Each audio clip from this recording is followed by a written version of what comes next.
front of New York City, but you can't barely see it. Welcome, Magnus here. Today we're talking about the Canon C80, the new cinema camera that's the successor of the C70. Let's go. Catch me. So right now I'm actually recording, this is one of my first videos using completely the R5 Mark II, recording in C-Log, 24 frames per second, 4K RAW. Let's see how it looks. But I'm also recording with a gimbal while leaving the in-body image stabilization on, because I want to see if you leave it on a gimbal while having the IBIS turned on, which you shouldn't normally do. You should turn it off when you have it on a gimbal.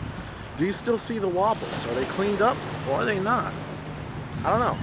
Using a 35mm f2.0 as well as I'm by the water because it's not a bad day out. It's September and I'm actually kind of enjoying this. Back to the point, because I'm just enjoying using this camera. Back to the point.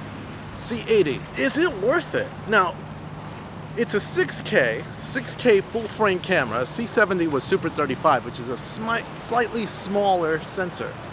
But that sensor, a lot of people would actually put an adapter and get it to almost like a full frame look, and that was pretty good for the time. And with that full frame desire, what you normally get is better results, right? And with that, they obviously had to replace the sensor. And when they did replace the sensor, they gave it the same sensor as in the C400. So this is almost like a mini C400. But with that, you also lost one thing. Now it's a stacked sensor as well. 6K up to 30 frames per second, and you get 4K, 120 frames per second, just like the C70 can do. And I believe 1080 or 2K at up to 180 frames per second. Fine, that's great.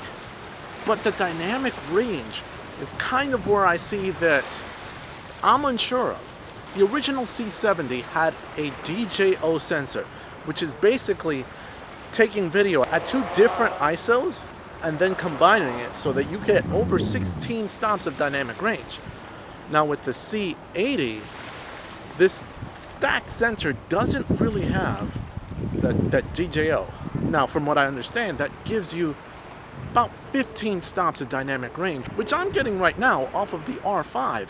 The R5 gives me 8K at up to 60 frames per second, 4K 120 frames per second with audio, 240 frames per second 1080. All of those settings. See, I was paying attention to the C80 until that happened. I know 6K is kind of the sweet spot when it comes to video. You see, with 6K, you don't get such large files as you do with the 8K, but you get still nice resolution with 6K. It's kind of like a happy medium. With that happy medium, you get, obviously, the fact that the camera doesn't need two CF Express cards or one CF Express cards. It uses two UHS-2 SD cards. That is cheaper, technically, than CF Express cards, but even those Type B CF Express cards have come down in price. So was it really a smart choice to do that? Perhaps. You get good video modes. Can't complain about that. And you do get additional video features. You get SDI, you get two mini XLR inputs, you get HDMI, you get mic in, all these video-centric features, plus you get the video menus, basically the cinema line menus rather than the camera line menus that the R5 gives you. Is that really enough? I don't know. You see, that's good and dandy for me, but what stops me from purchasing it, besides the fact that these cameras are expensive, and I just got a couple of expensive cameras, is the fact that the R5 has the flexibility, almost like, if not, some video recording modes and images look better on the R5 Mark II than they would on the C80, from my understanding. I looked at some videos online of the C80 and what it could do from a video perspective, and I was not impressed. It looked pretty average to me. And for that, I'd rather get higher resolution, or at least more cinematic dynamic range. Give me 16 plus stops. Where's the DJO sensor that's full frame? They probably couldn't do it, which I get. But the big reason that stops me from getting it too is the fact that you had a 6K camera that's slightly higher resolution, can do actual full sensor recording, and it was on sale this year for $15.95. It does have autofocus, but not like continuous autofocus, and it does a great job recording and records to RAW and has a CF Express card slot and could record to an SSD at $15.95. Great color science.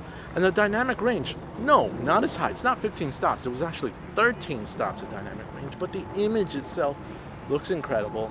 And yes, of course, I'm talking about the Blackmagic Cinema Camera 6K that also has 2 mini XLR ports. And though it doesn't have an SDI connection, so you can't like output like time codes and stuff like that, you do have the ability to connect to HDMI, full-size HDMI, and that's it. I mean, from that perspective, I don't think it's worth the price point.